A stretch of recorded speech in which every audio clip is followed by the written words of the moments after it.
Good morning. My name is Raina Wells. On behalf of Ontario Media Development Corporation, welcome to the second in our series of 4 digital dialogue breakfasts. As many of you know, OMDC is an agency of the Ontario government with a mandate to build Ontario's creative economy through a range of innovative programs for funding for the book and magazine publishing, film and television, music and interactive digital media industries. After this breakfast session, there are 2 more breakfasts scheduled, one on March 26th and our last one on May 28th, so watch for those invitations. Our full-day digital dialogue conference is coming up this year on January 18th. If you didn't get a hold of the date for the conference and you'd like to attend, please send me an email or catch one of us before you leave and give us your information, and we'll make sure you're on the mailing list to get an invitation to the conference. This morning's panel is about analyzing consumer data. After the panel discussion, we'll be opening things up for audience questions and discussion, and there will be some more time for networking afterwards, so please stick around if you're able. I'd like to thank PwC for its generous support of this series and of our Digital Dialogue Conference. Our moderator this morning is Lisa Coleman. Lisa is a partner in PwC's Audit and Assurance Group and part of the firm's Technology, Communications, Entertainment, and Media practice. Please join me in welcoming Lisa Coleman.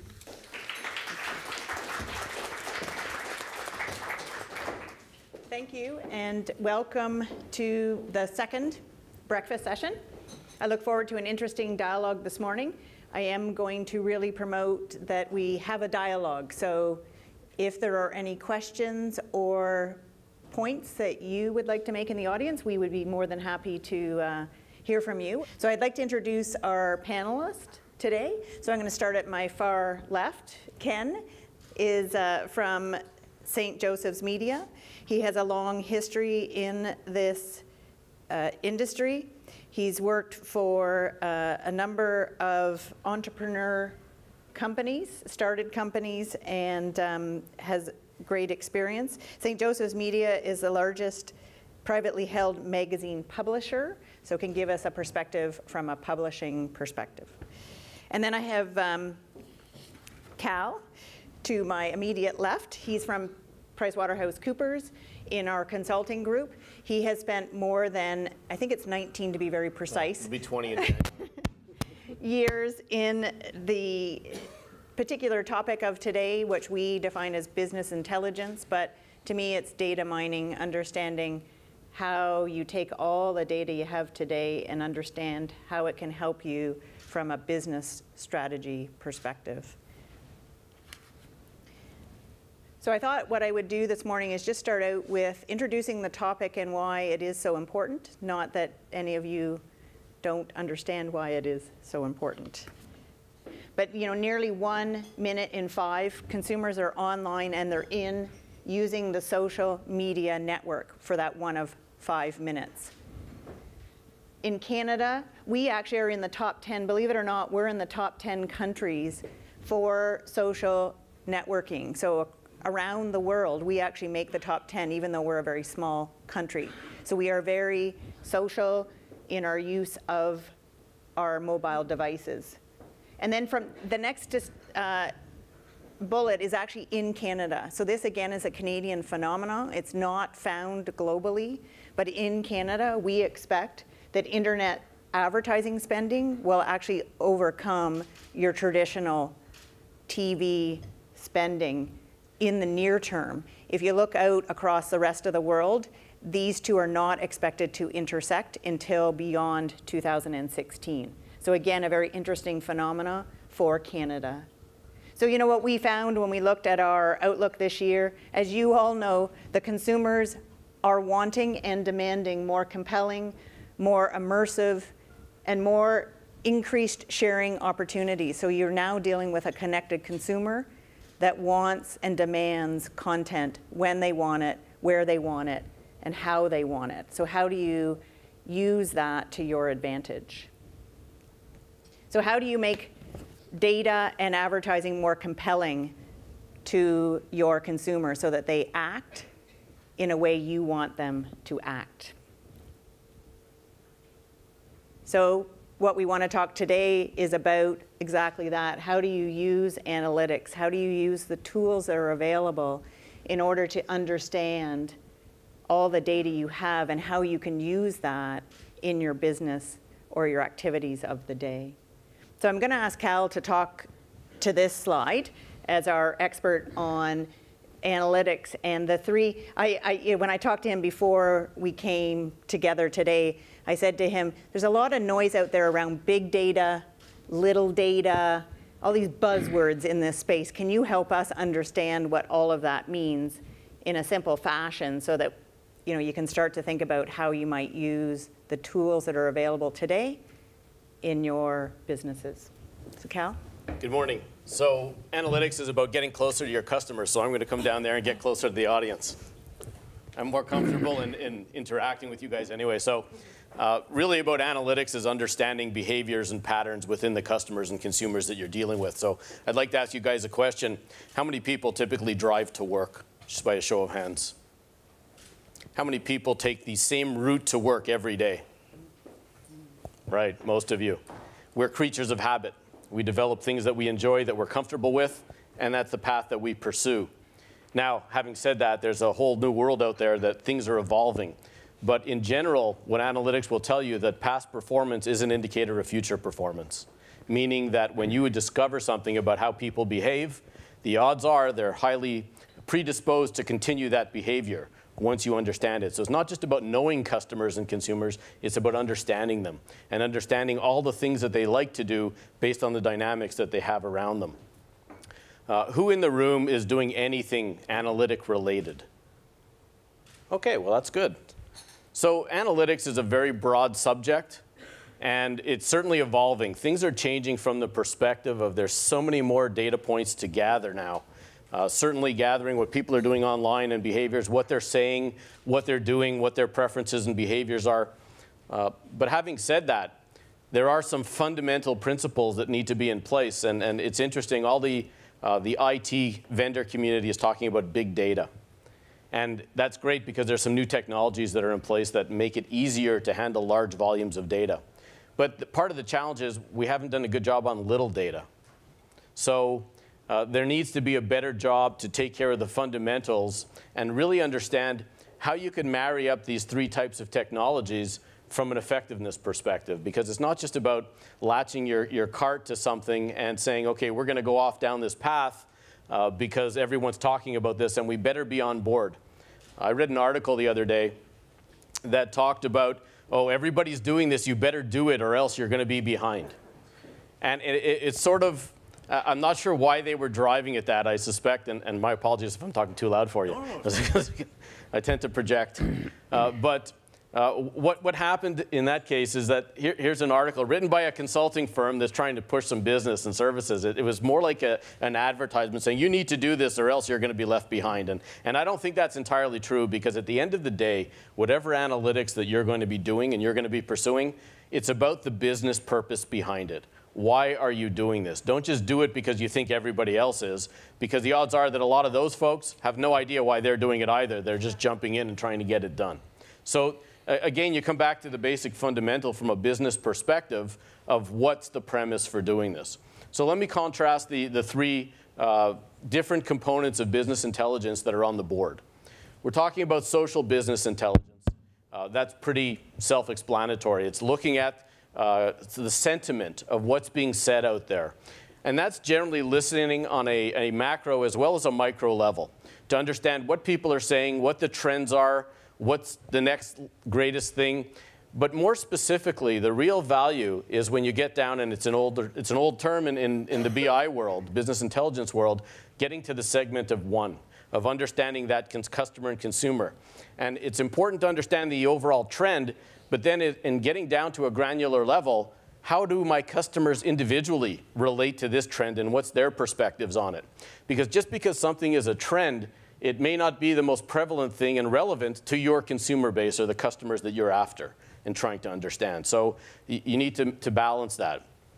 Traditional business intelligence is really broken down across 3 levels, 3 different areas. One is at the decision-making, the operational level. So when you've got sort of, let's say, a manufacturing organization, you've got a number of widgets going through the process, you want to be able to effectively count the widgets. One here, one there, know where they are at any point in time. For argument's sake, and I'm not a media expert by any stretch of the imagination, it's not my focus industry, but I'm looking at programming as content as the product. So you want to understand where that product is at any point in the continuum from a interaction with your consumer base. Are they a loyal customer? Are they a one-timer? There's different ways to look at customer behavior relative to your product environment. So the second component of traditional business intelligence is really looking at performance measurement, counts and amounts. How's the business doing? Rather than understand where the widgets are, how many widgets are we actually moving through the organization this year versus last year? So it's looking at key performance indicators and traditional measures, both financial, customer, and operational. So that's more of and that's one of the more prevalent performance management uses of traditional business intelligence. The third piece is now what I call advanced analytics. And that's where you're using statistical modeling and analytical modeling against the data environment to understand what the likelihood of events occurring going forward. So you look at past outcomes and you try and predict what future outcomes will be. And that's at a customer basis. So relevant to the subject of the day, it's about customer analytics and understanding what are my customer behaviors, what are their preferences, what have they done in the past, and what are they likely to respond to in the future. One of the most prevalent uses of customer analytics is around campaign management. So I'm sure a lot of you get certain campaigns and stimulus to do things with companies that you deal with. Those are all, well, I shouldn't say all, but a good part of them are driven on analytical models that determine how likely are you to purchase this product. One of the big industries for using analytics is the telco industry and wireless. They're looking at your wireless accounts and your behaviors and trying to understand who's likely to move or churn to another organization, who's likely to leave, and what vulnerability do we have across our entire customer index. Based on that, then they determine what marketing program to apply to you based on your vulnerability level and your value to the organization. Okay, everybody with me so far? So we've covered the first 2. We got sentiment, we got a whole bunch of analytics in traditional BI, and then we've got the latest buzzword, big data. What exactly does that mean? So in a nutshell, it really is the marriage of all the structured data that we have, all data that is codified, or for lack of a better term, data that is specific, that, you know, date of birth, sex, name, address, number of products purchased, things that are quantified in a database somewhere. That's structured data. Unstructured data is free-form text. So when you've got a whole bunch of web pages that people are entering information into, all of that free-form text presents a problem from an analysis perspective. It's harder to go through all that free-form text to develop the patterns and related understanding. The value of big data is bringing some relatively inexpensive approaches from a software, hardware, and management perspective to be able now to marry up the unstructured data with the structured data. So that is, in a sense, where the industry is going. The real value, then, you could argue that big data is a combination of social BI and traditional BI to some extent. However, don't be swayed by the vendor marketplace. Big data has been going on for a very long time. All we need to do is look at Walmart. They have one of the largest data warehouses in the world. Actually, I think it is the largest commercial data warehouse in the world. They've optimized and managed and changed their entire business model based on data and understanding how their customers interact with the organization, what products they purchase, when they purchase them. And they've used that, as I said earlier, to change the way that they conduct their business. And they did this long before the concept of big data was out there. So there are a lot of different ways to do things. And my final point that I'll make is that there is no one right way to do business intelligence. The bottom line, there are a lot of different paths to get there.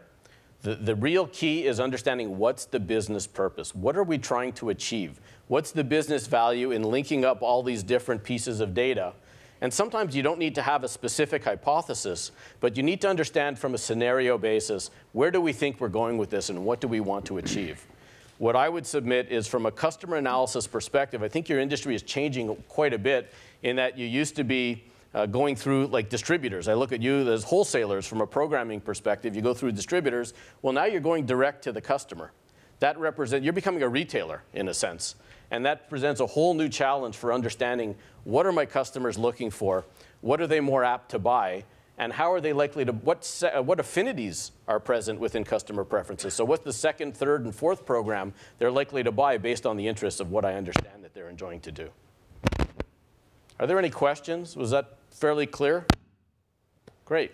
Okay, and with that, I'll hand things over to Ken. Great. So now that we've had an introduction to the technical side, we'd be interested in Ken talking a little bit about how you use information today to drive business strategies. Sure. And I'm going to sit, partially because I'm a sedentary creature by nature. And then also because one of the things that I think that we should probably talk about when it comes to analyzing business data is A/B testing.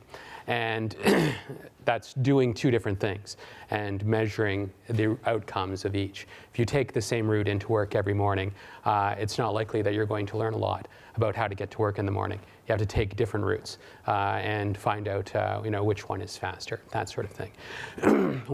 So I'm VP Digital for St. Joseph Media, meaning that I oversee all of our website properties, social media, mobile platforms. I look at a lot of analytics every day.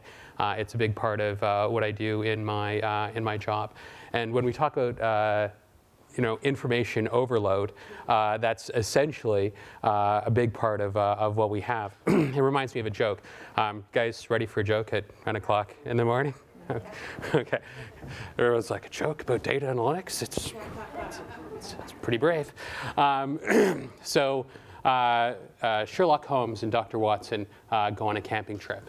And after they've had their meal for the evening and they get into their sleeping bags for the night, separate bags, it's not that kind of a joke, they settle in for the evening. And several hours later, Holmes shakes Watson awake. And he says, Holmes, Watson, look up at the sky and tell me what you see. And Watson looks up and he says, oh, I see millions of stars. And Holmes says, well, what can you deduct from that? And Watson says, well, I don't know, I guess geographically, depending on where the North Star is in relation to the horizon, I can say we're at about 48 degrees north latitude. And Holmes says, no, something more. And he says, well, I guess meteorologically, I can deduct that since it's a clear night, we'll probably have nice weather tomorrow. And Holmes says, no, something more fundamental and important. And Dr. Watson says, I guess philosophically, given that there are millions of stars, our place in the universe is rather insignificant. And Holmes says, no. And so Watson says, well, what is it? So Holmes leans back and looks up at the stars and says, it would appear that someone has stolen our tent. And I think that that's the problem of analytics. You can get so deeply into looking at any one particular thing or be baffled by the overall number of things that it's possible to look at that you can miss the fact that someone has stolen your tent. It's not that hard to build a popular website that a lot of people will come to. All you need to do is have pictures of Justin Bieber or cats eating cheeseburgers or put somebody in the bushes and try to catch Kate Middleton on vacation. But there's a question about what ultimate goal you're trying to serve, what you're trying to do at the end of the day. And I think that that's something that you have to realize is more important. What's the purpose? And you can talk about that as the business reasons for why you do things. But being most of us are in media, and we don't always do things because we want them to be popular or we want them to make as much money as possible. There's often a deeper purpose that we're trying to achieve in everything that we do. So I think that it's important to keep that in mind, not to get so deeply into the analytics that you miss your tent, and keep your focus on the things that you're actually trying to achieve. Analytics are like, all the stuff that we get from Google Analytics. It's like baseball. You can keep trying to delve deeper into all the different stats that you have, but finding that Moneyball equation, the things that's really important to figuring out your business and how you're going to do things, is the thing that's actually important at the end of the day. For me, the thing that I really look at is visits from returning visitors. You can look at unique visits to your website or page views to your website, and all those things are certainly important, especially when you're talking about driving revenue. Revenue is ultimately driven by page views because that's the way advertising is purchased. But if you get too focused on the amount of traffic you got on any one particular day, it can be a bit deceiving. It'd be like there being an accident on the 401 and there being a massive pileup of traffic there, and someone saying, look at all these people, this would be a great place to open a restaurant.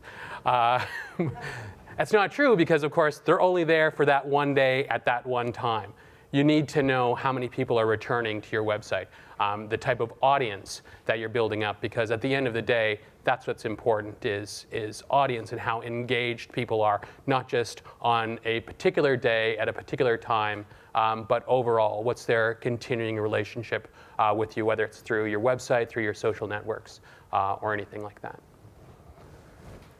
Great. Okay, so we've talked a little bit about the analytical tools that are out there and some of the new buzzwords. We've talked about, from a business perspective, how you want to take your data, use that data to optimize and decide, or use that data in your business in order to address one of your strategic business objectives. One of the things we always hear, so you've got data overload. Everyone knows that. Everyone can feel that pain as they probably, even now you can probably open your devices and see, oh my God, I've got 10 new messages.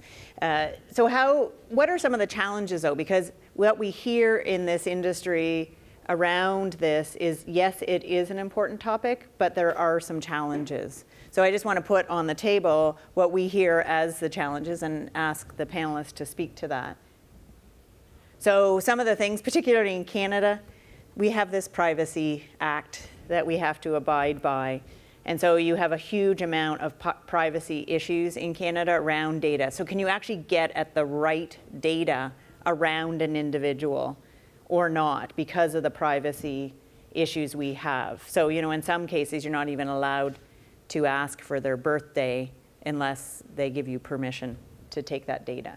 And again, I'll go back to shopping on the weekend. They always are now asking for your email. My mother always says no, whereas I will be a little more willing to give it. My daughter, absolutely no problem. So you even get the generation barriers to data. And so that goes to the second point. There always are concerns from consumers about how you're going to use your data. Another really good example is I volunteer with a not-for-profit, and we're always talking about selling our list of donors. And that, that does happen in the not-for-profit world. People realize that, but people don't want that to happen. They want the right to give you permission to sell their donor information to another charity. So that's a good example of perhaps inappropriate or appropriate data. And then, obviously, the high-profile breaches. Again, I'll use my mother. I'm never going to give my credit card out over the internet because, those Facebook guys, they lose our data. So you've heard of the highly publicized, someone lost their computer in the airport and it had important data on it. So different generations think differently about security and whether someone will breach data that's on portable devices. Also, as we get more portable, there's a higher risk that data is going to get lost around the transportability of that data.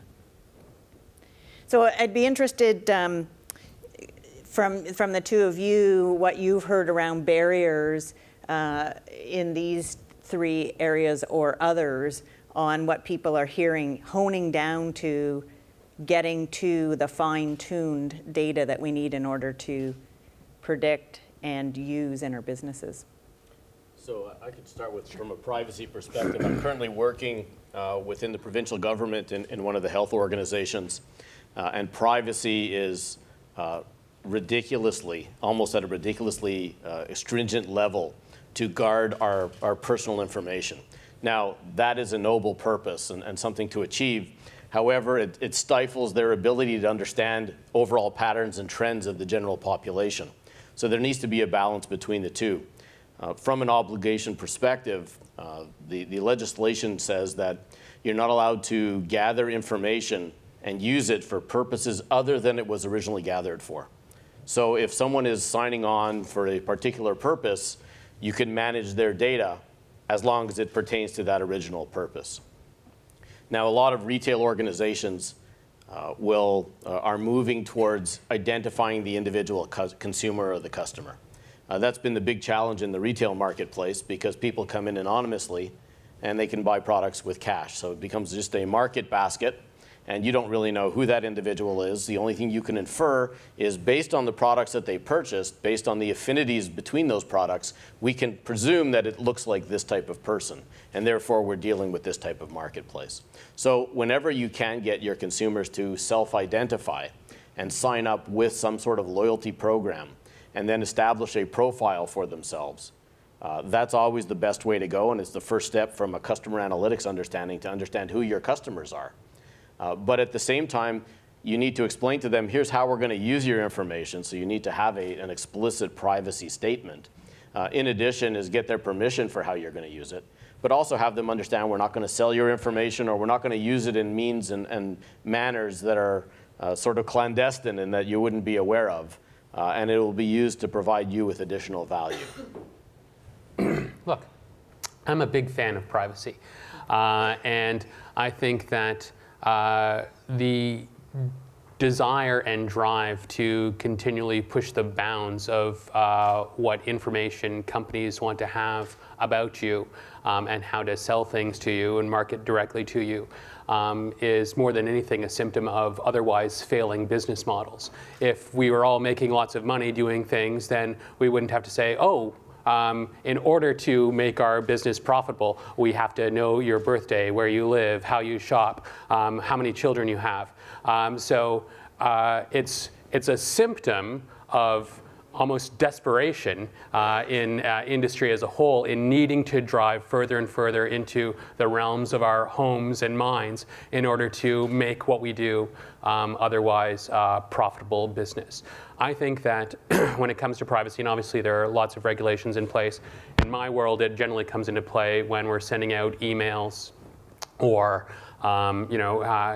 keeping customer data on our servers because of member passwords, that sort of thing. And of course, there was a big breach on Gawker last year where tons of user passwords were retrieved by Anonymous. And then the problem, of course, then being that lots of people use the same username and password on a lot of sites. So even though you signed up for Gawker, now your Facebook, banking, all of that information is also now breached. So I try to gather as little private data as possible. I like to outsource that and keep it away from me if I can at all. When people do participate and give me information about themselves on Facebook, for instance, is a big one, or Twitter, I want to make sure that they're getting something out of it and that they are driving it and they understand why they're giving that information over. I don't want to fool people into giving me information about them so that I can then sell them, a car better. I want to make sure that they're giving me information because they want to be a member of my community. They want to participate. They get something out of it and should be driven by the consumer rather than the business needs of the organization to sell things better to people. And that's a great segue into the final point on this slide. We interviewed a number of people globally and then more recently here in Canada around, is there a fair way to get people's data, yet recognize some of the barriers. And what we found is exactly what Ken just said. Make sure there's a win-win solution where you're getting good information, but you're giving back to them something that they want. And the best example is what Cal used, is around the loyalty programs. And so we recently interviewed Cineplex, and if you've been to the theater recently, they always ask for your scene card. And that to them was a very successful program in order for them to get more data. They have apparently, well, they do have 70 million people that go through their theaters a year. So think about that asset, understanding who those people are, why they're there, and then connecting them very specifically to other opportunities within the Cineplex organization. So if you went and saw James 2 weekends ago, you're probably likely to want to get the movie on a download when it becomes available. So taking that information and sending you a very targeted email. Let me tell you, that would work for my husband. He would buy it instantly if they sent him a very specific email that says, James is now available through the iTunes or through the obviously Cineplex wants to sell it through their website. But you know, it's it's the direct, we know you were in our theater, we know you're interested, here's the next revenue opportunity. So loyalty programs we saw over and over again as successful, getting data in order to give back what customers want. And just to take that a step further, really there's three things from a revenue perspective that you're looking to drive. One is revenue enhancement, and that is, how do I get them to buy more of what they already buy? Revenue extension, how can I get them to buy new things, sort of cross-sell, that they don't currently use? And then revenue retention, how can I get them to stay as customers and be happy and continue using my service? So those are the big three. From a business case perspective, you add cost avoidance and cost displacement to the equation, and that's really how you build out what are we trying to get to and what's the benefit to our organization for doing this. So when you understand your customers, that's where you're going down that path for a greater understanding of what the impact to the bottom line is. So now I'd like to open it up to the audience, and George has a mic here.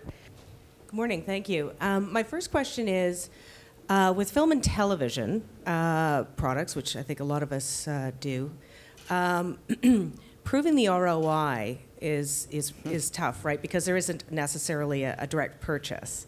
Furthermore, the analytics that have been used to tell us how many people are watching said program are, some would argue, maybe defunct or maybe not as indicative.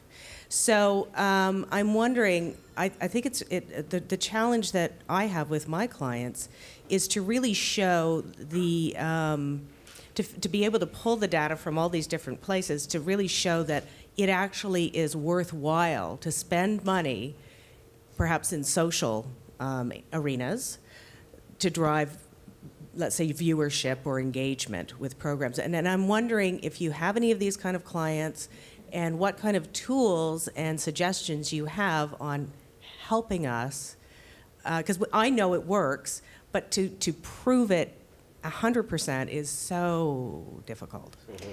And maybe I'll frame the question to help the panelists. So I think what you're saying is, you know, when we had traditional measurement tools, if you were selling to a broadcaster, and now because you have to go across the media platforms, the transmedia, some of those measurement tools have not caught up with the need to be able to turn that into actual revenue or ROI as you defined it.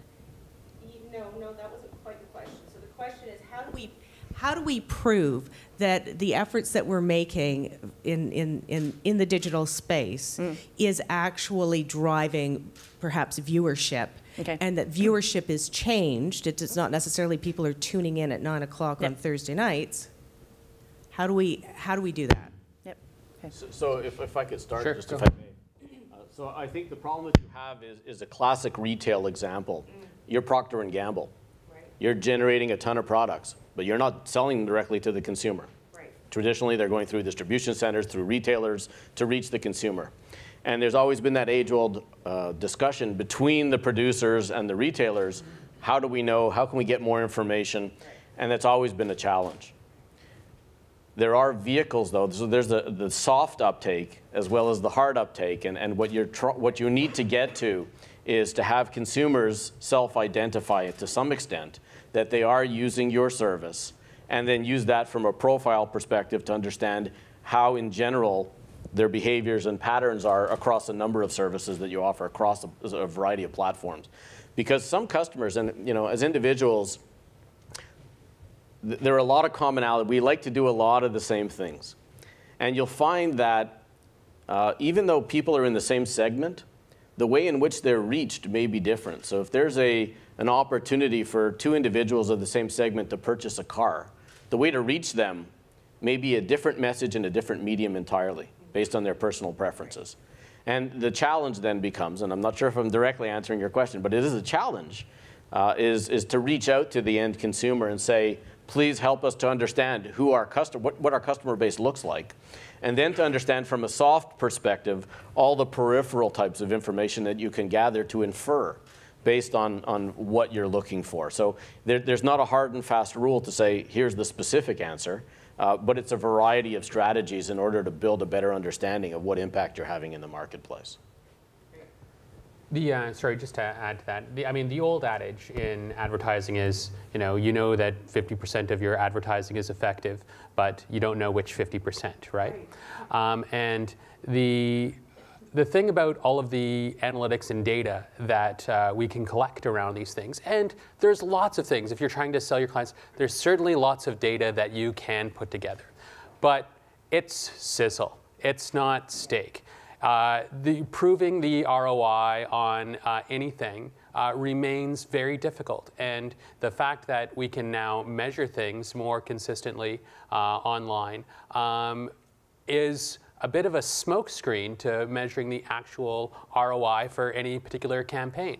The ROI on anything will be ultimately measured by the bottom line for the product or service or television program or magazine or website that comes out at the end of the day. Trying to very sort of narrowly measure the ROI on any particular campaign is bad science. It's because there's so many factors going on at any one time, so many variables. Who knows if sales of a product went up or down because of a particular ad campaign or because of conditions in the overall marketplace. It's a wide and vast ecosystem. So I'd say that, trying to, for us in the media, trying to do good work is the most important thing. People know good work when they see it and they interact with it, when they engage with it, and that's how you're going to measure your success.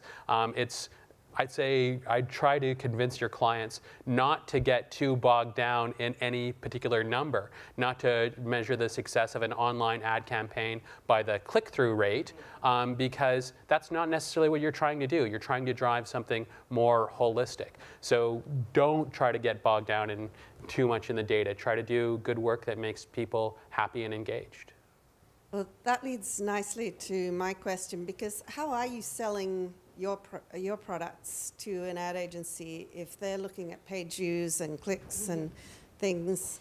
How are you convincing them not to look at those? Are you getting any traction with return on engagement? What terms are you using? And you are using a lot of data to sell, and demographic data, interests and things when you sell. So. Yeah.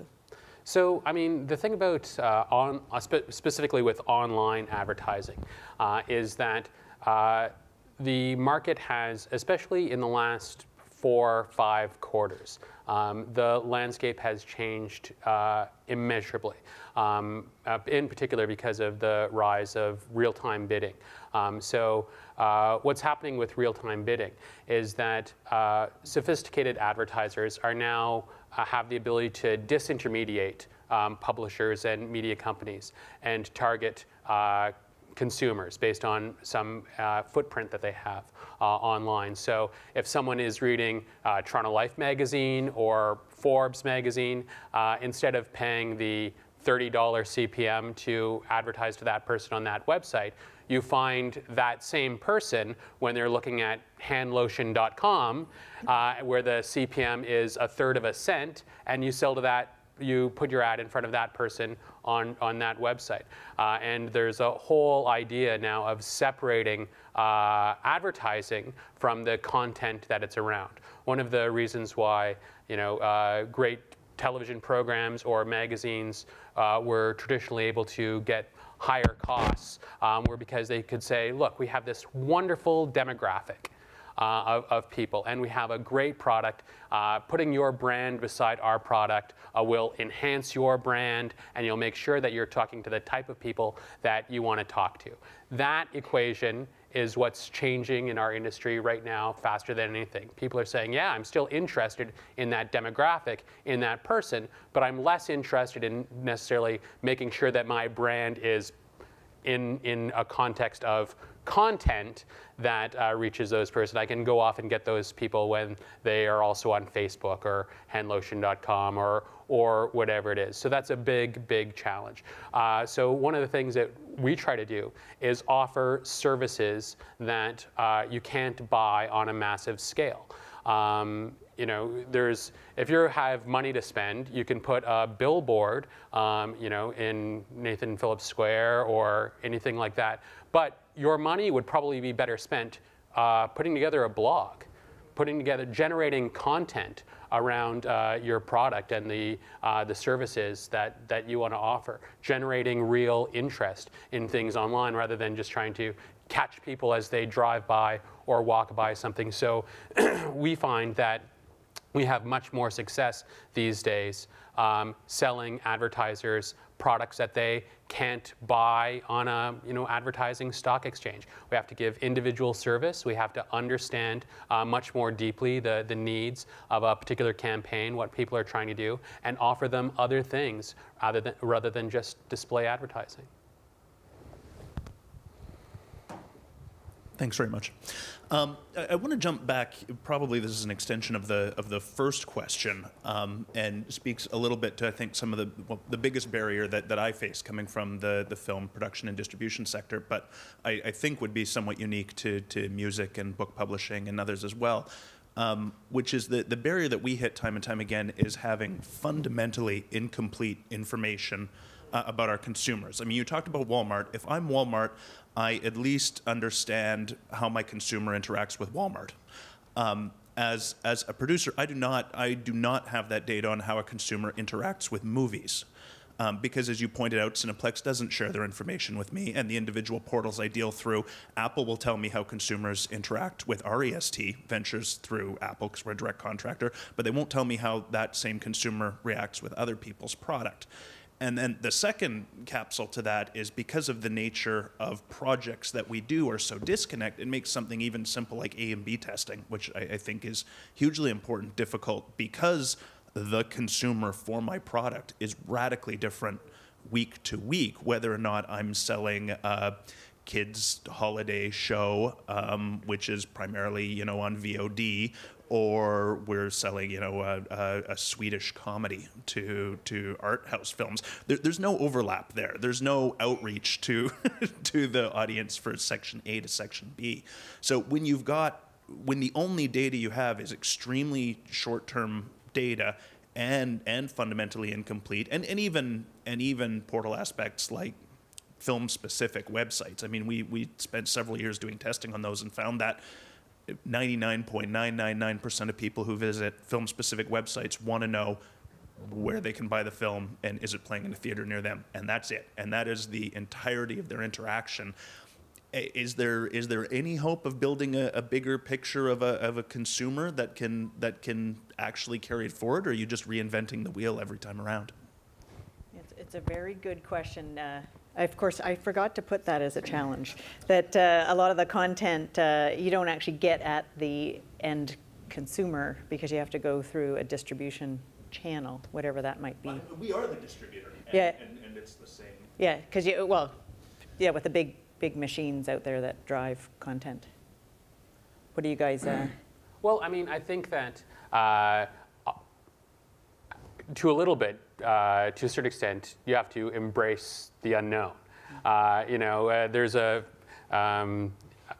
British painter, I think in the last 2 years, did a survey where they asked people what they like most in paintings. Do you like landscapes, or do you like portraits? Do you like the color blue or the color red? That sort of thing. And they did a mass sample, and based on what people's expressed preferences were when it came to paintings, they put together a painting based on everything that everyone said that that's what they like in paintings. And it was the most boring, bland, idiotically contrived piece of art that you could possibly imagine. And one of the things Steve Jobs often said is that people don't know what they want until you show it to them, right? And that's the job of artists. That's the job of people in the media. But I mean, I think that one of the things that we're talking about, consumer data and the lifetime history of people, it is great. I mean, if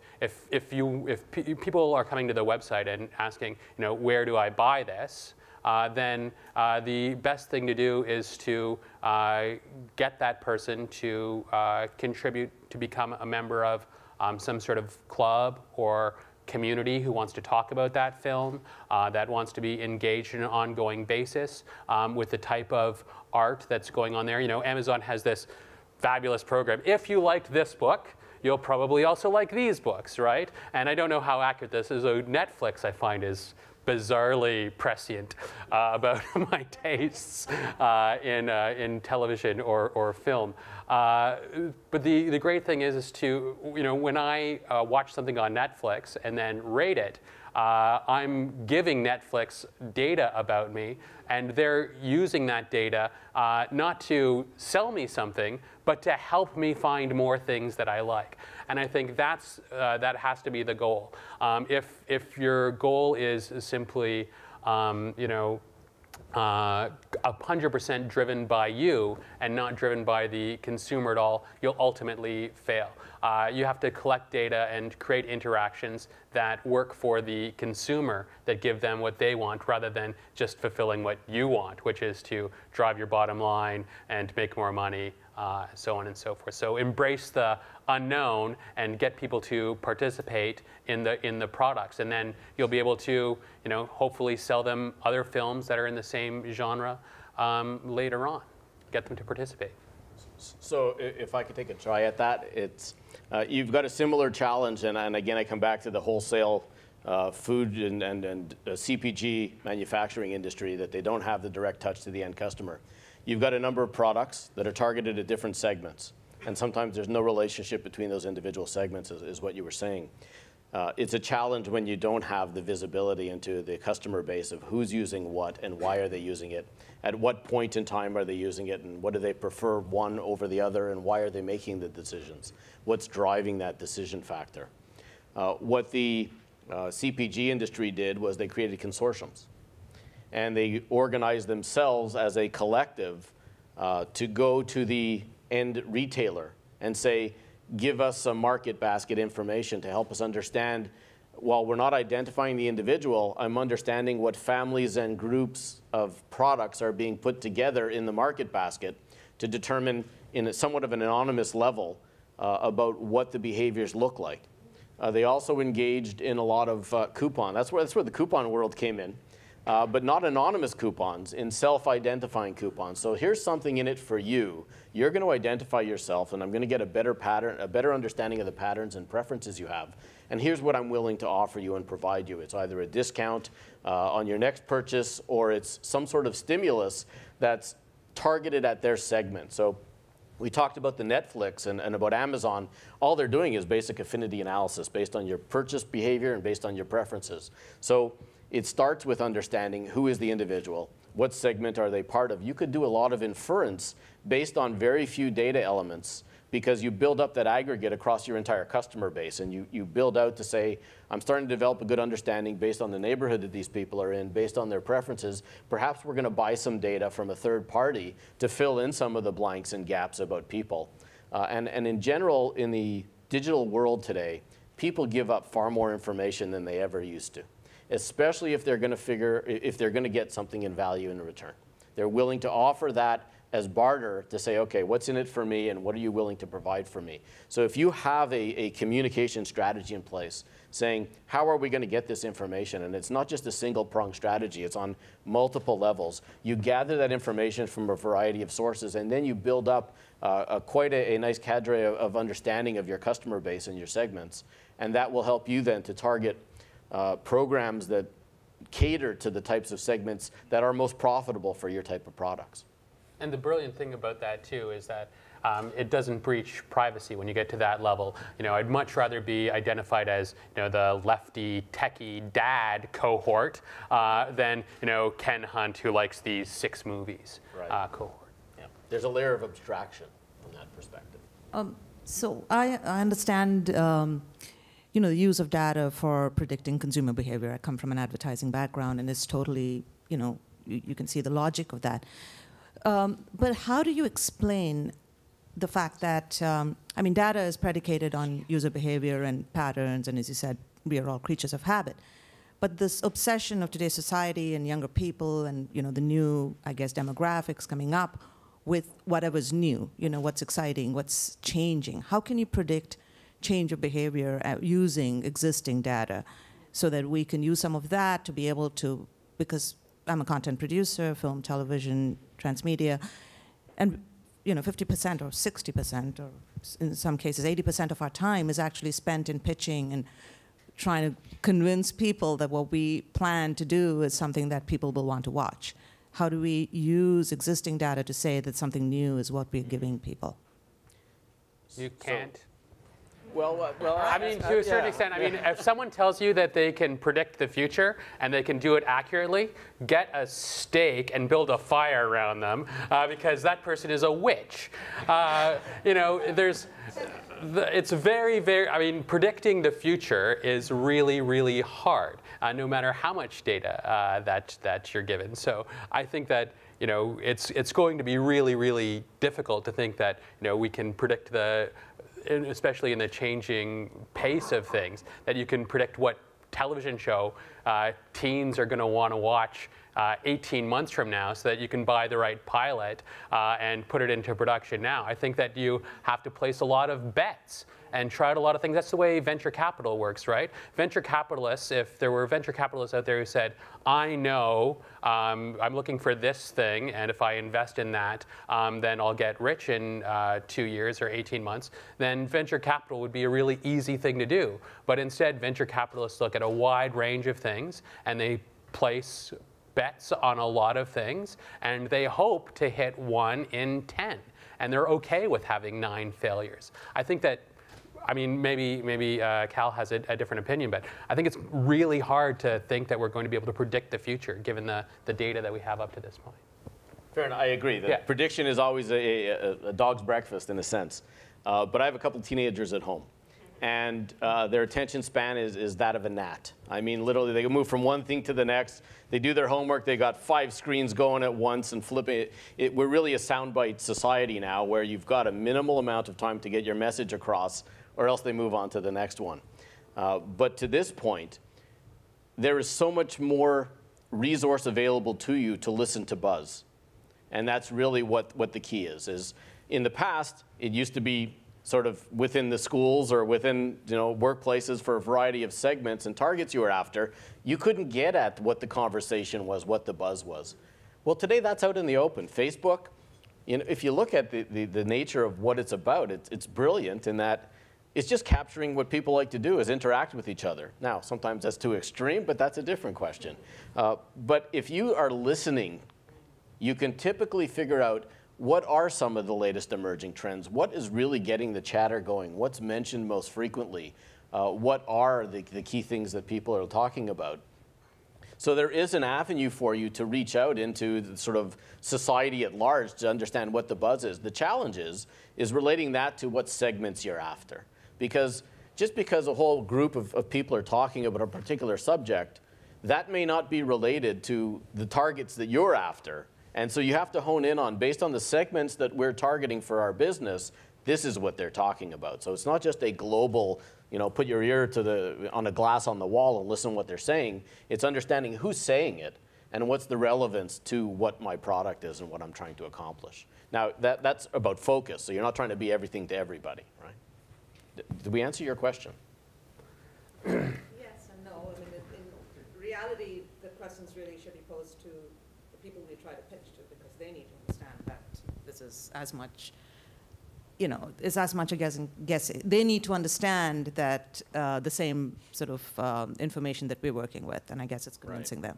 So the final point on that is we have the greatest amount of consumer sentiment information than we've ever had before. It's a great opportunity.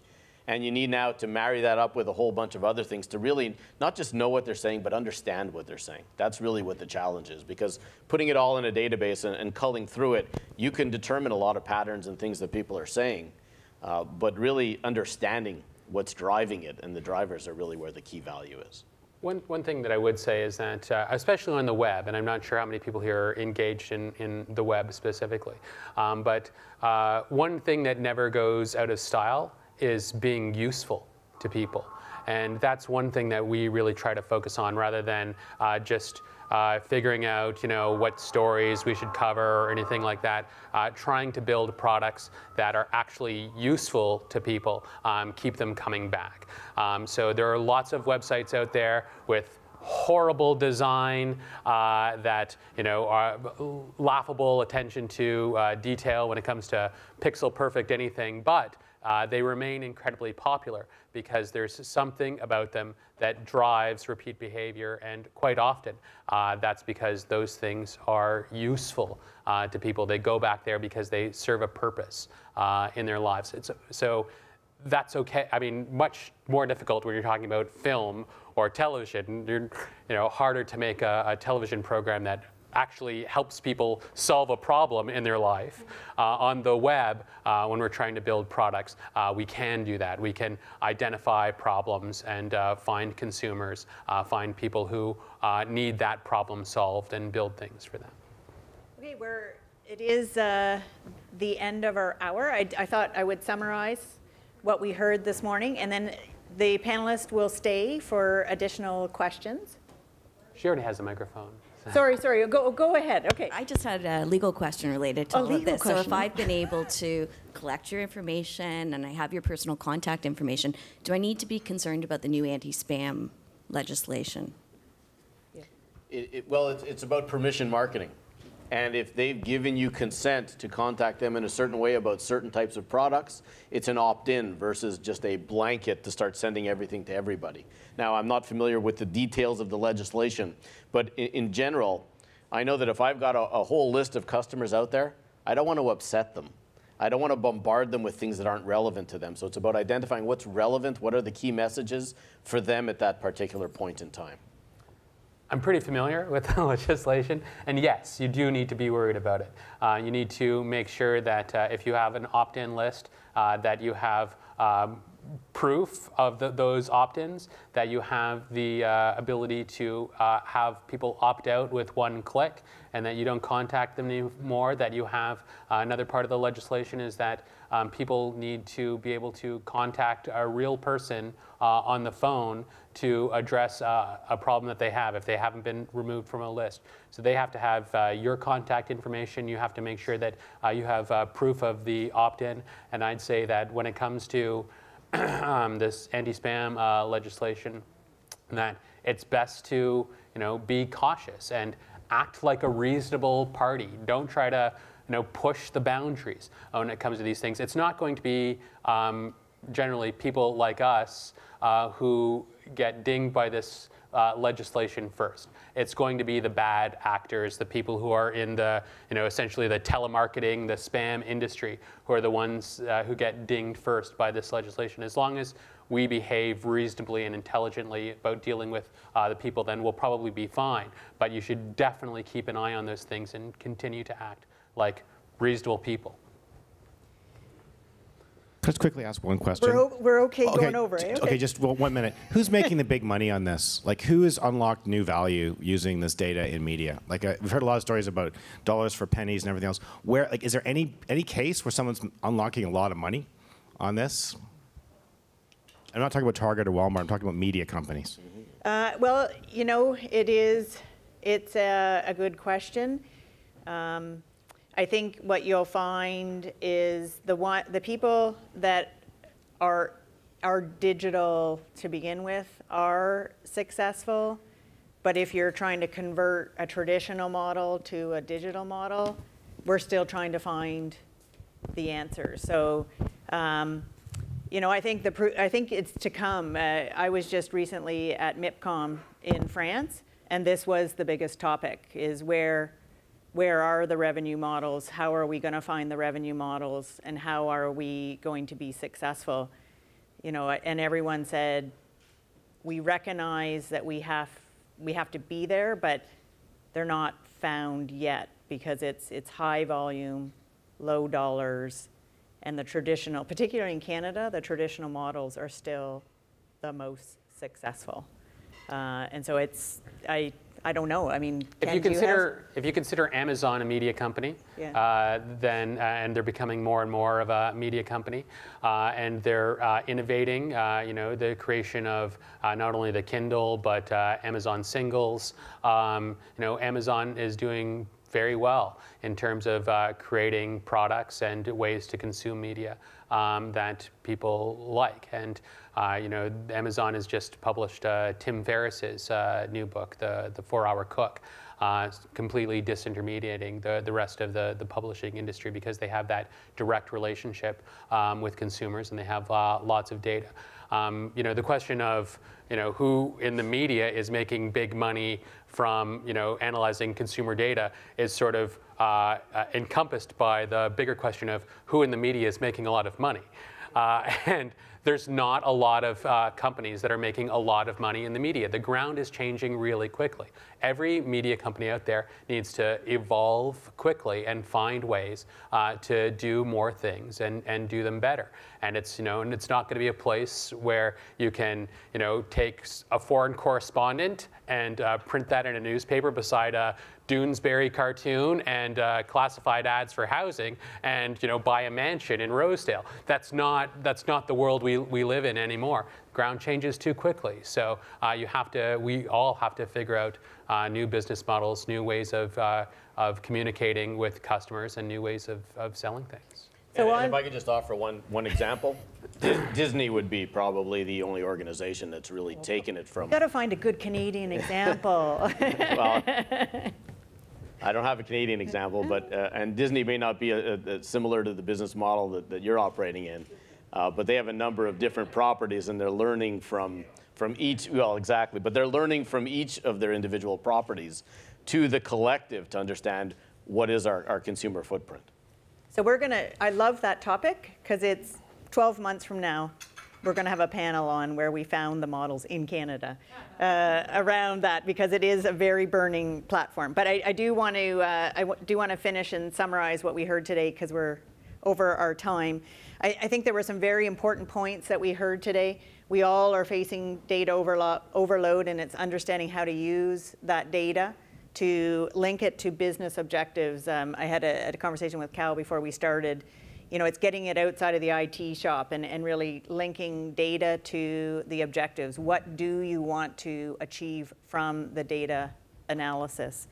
And I think the other one that we heard very importantly is look for the win-wins, particularly to get at your consumer. If you are stuck where you have to go through an intermediate, you know, the meat in the middle, what are ideas you can use to get at the end consumer that don't offend the people in the middle that you're selling to, but yet get you that most important data? And consumers are looking more and more for the win-win. They're not going to give you that very granular data unless they get something back in return. And then that deals with some of the anti-spam issues and some of the privacy issues, because the person has given you permission to use their data because they realize they're getting something back in return.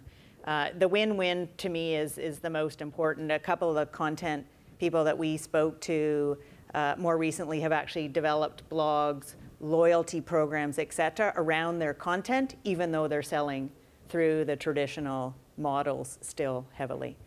And then we will, in the future panels, talk about where are the business models, because it is the next big challenge. Thank you very much to our two panelists today. I really appreciate you coming out and giving us some great insights. And thank you all for spending the morning with us.